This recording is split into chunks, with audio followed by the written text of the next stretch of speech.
I've been seeing this meme go around talking about how left-wing people are a lot more intolerant to differing opinions than right-wing people. And I think that's actually 100% true, but I think there's some obvious reasons for why that is. If you have a right-wing society and a left-wing society side by side, a right-wing person could coexist in a left-wing society and have all of their rights intact, where the inverse of this is just not true at all.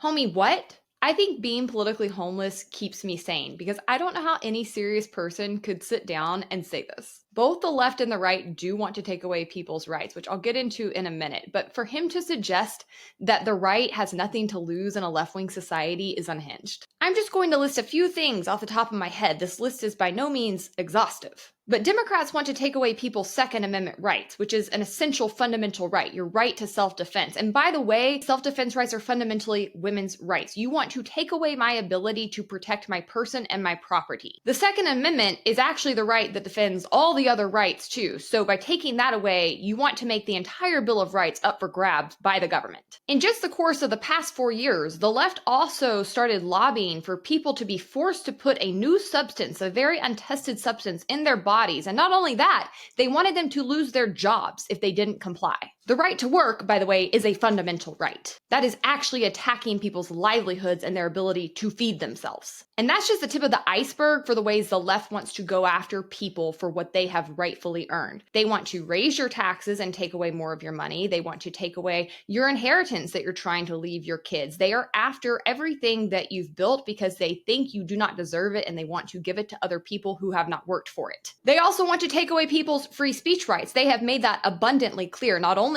through the massive censorship campaign that they waged against the American people during the years of the pandemic, but also even in recent events where they have celebrated people being killed for what they think. They have tried to cancel people and again, take away their livelihoods over disagreements in ideology. Democrats are also notorious for attacking people's property rights. They are constantly trying to take away people's ability to fully own and use the property that they have acquired. I could go on, but note that the list of rights the left attacks all have one thing in common, and that is that they are actually rights, whereas the left loves to call all kinds of goods and services that they want for free rights. You don't have a right to half the things Democrats try to say that you do. You don't have a right to anything that requires the free labor of other people. That's slavery. I'm not saying that Republicans never attack fundamental rights too. They also have gone after free speech at times and people's right to their own bodies. But what I'm not here for is these kinds of self-righteous, delusional takes. These people need to check themselves, and if they were to actually do that and develop some self-awareness, then they might understand how their own actions and beliefs laid the groundwork for the opposition that they now face and fear.